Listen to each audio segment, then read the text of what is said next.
Hello friends, welcome back to knowledge garden. આજના વિડીયોમાં આપણે ધોરણ 10 ગણિત પ્રકરણ 2 બહુપદીઓ કરશું, જેની અંદર એક્સરસાઇઝ 2.2 નો દાખલા નંબર 2, જેની અંદર તમને શૂન્યના સરવાળા અને ગુણાકાર આપ્યા હશે અને એના ઉપરથી તમારે દ્વિઘાત સમીકરણ બનાવવાનું હશે, દ્વિઘાત બહુપદી બનાવવાની હશે.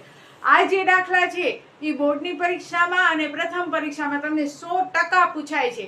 આ દાખલા ગણવાની 3 રીત છે. એક કે વાળી રીત છે, એક કે વગરની રીત છે અને ત્રીજી આ સૂત્રની રીત છે. તમે કોઈ પણ રીતથી દાખલા કરી શકો છો, કારણ કે સરકારે આપણને મૌલિકતાનો હક આપેલો છે. દાખલો તમારો સાચો હોવો જોઈએ અને યોગ્ય સૂત્રથી તમે જો એ દાખલો કરો છો તો તમને એના પૂરા માર્ક્સ મળે છે. તો આજે આપણે જોશું કે શૂન્યના સરવાળા અને ગુણાકાર ઉપરથી આપણે જ્યારે બહુપદી મેળવીએ તો ઘણા બધા વિદ્યાર્થીઓ કહે છે કે બેન કે વાળી રીત તમને બહુ અઘરી લાગે છે, જલ્દીથી યાદ નથી રહેતી, સમજાતી નથી. તો આજના વિડીયોમાં આપણે એની બીજી રીત કરવાના છીએ અને આ રીત અત્યંત સરળ છે અને 100% તમને આવડી જશે અને બોર્ડની અંદર પણ તે માન્ય છે અને તમને એના પૂરા માર્ક્સ પણ મળે છે. તો જોઈએ પહેલો દાખલો, જેમાં છે 1/4 અને -1. એટલે કે અહીંયા કને જે પ્રમાણે સૂચના આપી છે કે નીચે આપેલ શૂન્યનો સરવાળો, તો સરવાળો છે 1/4 અને ગુણાકાર, તો ગુણાકાર છે -1. આ શૂન્યનો સરવાળો છે અને આ શૂન્યનો ગુણાકાર છે અને એના ઉપરથી આપણે દ્વિઘાત બહુપદી મેળવવાની છે. તો હવે દ્વિઘાત બહુપદી મેળવવા માટે પહેલા મેં લખ્યો સરવાળો બે શૂન્યનો, બે શૂન્ય એટલે અહીંયા આલ્ફા અને બીટા થાય. તો બે શૂન્યનો સરવાળો એટલે આલ્ફા પ્લસ બીટા બરાબર 1/4 અને ગુણાકાર આપ્યો છે -1 એટલે આલ્ફા બીટા, એ બંનેનો ગુણાકાર -1. હવે આ સૂત્ર છે, આ સૂત્ર તમારે એક પાકો કરવાનો છે અને માત્ર એમાં તમારે કિંમત જ મૂકવાની છે. સૂત્ર આવશે x² minus alpha plus beta કૌંસની બારે x, આ x લખવાનું ભૂલાય નહીં, પ્લસ આલ્ફા બીટા. આ 8મા ધોરણ 7મા ધોરણમાં નિત્ય સમાતય નિત્ય સમજ છે, એના ઉપરથી આપણે આ દાખલો કરશું. તો તમારે આખો સૂત્ર યાદ રાખી લેવાનો કે x² ઓછા alpha plus beta x plus alpha beta. હવે જો x² ના x² minus alpha plus beta એટલે 1/4 અને એને ગુણ્યા x અને અહીંયા પ્લસ આલ્ફા બીટા એટલે -1. હવે અહીંયા કને જોશું તો આપણને સમીકરણ છે સુરેખ નથી મળ્યો, વાયડો સમીકરણ મળ્યો છે. એને શુદ્ધ કરવા માટે આપણે શું કરશું, સુરેખ કરવા માટે આપણે શું કરશું, તો આનાથી પહેલાના વિડીયોમાં તમને એની શોર્ટકટ રીત બતાવી હતી. પહેલા પહેલી રકમનો છેદ ઢાંકી નાખો, જે છેદ દેખાય છે એને એની સાથે ગુણો. જો આ પહેલી રકમ x² છે એનો છેદ મેં ઢાંકી નાખ્યો તો એના સિવાય આખી રકમમાં મને ખાલી 4 જ દેખાય છે. તો 4 છે આ x² ને ગુણે એટલે 4x² માઇનસ, હવે બીજી રકમનો છેદ ઢાંકો તો એકી જગ્યાએ એકે છેદ દેખાતા નથી, તો 1x ના 1x પ્લસ માઇનસ માઇનસ. ત્રીજી રકમનો છેદ ઢાંકો તો અહીંયા છેદ 4 દેખાય છે, તો આ 4 છે -1 ને ગુણે એટલે 4 એકા 4. એટલે આ ટૂંકમાં સાદું રૂપ થઈ ગયો શોર્ટકટ રીતે. તો આ આવશે તમારો ફાઇનલ એનો આન્સર. પહેલો છેદ ઢાંકી નાખ્યો એટલે 4x², બીજો છેદ ઢાંકો તો -1x, ત્રીજો છેદ ઢાંકો તો 4 એકા 4.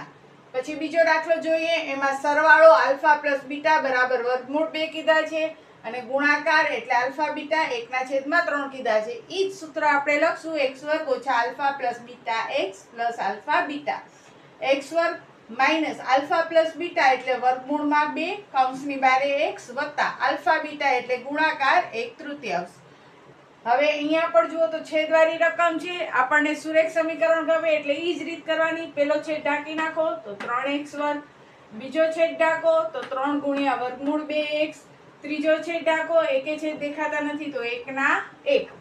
આ ખાસ યાદ રાખજો, આ લસાની શોર્ટકટ સાદુરૂપ આપવાની શોર્ટકટ રીત છે. પહેલો છેદ ઢાંકો, જે છેદ દેખાય એને ઢાંકેલા છેદના અંશ વડે ગુણી નાખવાનો. બીજો છેદ ઢાંકો, જે છેદ દેખાય એને ઢાંકેલા છેદના અંશ વડે ગુણી નાખવાનો. ત્રીજો છેદ ઢાંકો, કોઈ છેદ દેખાતા નથી તો જે રકમ હોય તેની તે. તમને એમ થાય કે બેન અહીંયા તમે છેદ ઢાંક્યો, છેદ ક્યાં છે, આની નીચે કાંઈ ન હોય એટલે ગણિતમાં કહેવાય કે જેનું કોઈ ન હોય એનું શું હોય, 1 હોય એટલે છેદમાં 1 કહેવાય.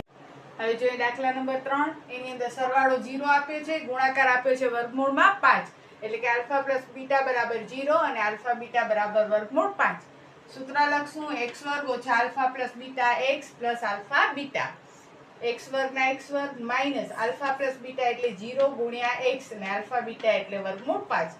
0x ની કાંઈ વેલ્યુ હોય નહીં, કારણ કે 0 ગુણ્યા x = 0. તો રહ્યો શું x² વત્તા વર્ગમૂળ 5.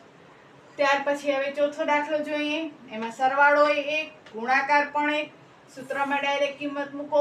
x વર્ગ ઓછા આલ્ફા પ્લસ બીટા એટલે 1 ગુણ્યા x ને આલ્ફા બીટા એટલે 1 એટલે x વર્ગ ઓછા x વત્તા 1. હવે જોઈએ દાખલા નંબર 5. એમાં -1/4 ને 1/4 એટલે કે સરવાળો -1/4 છે અને ગુણાકાર છે 1/4. આપણો સૂત્ર x વર્ગ alpha plus beta x plus alpha beta.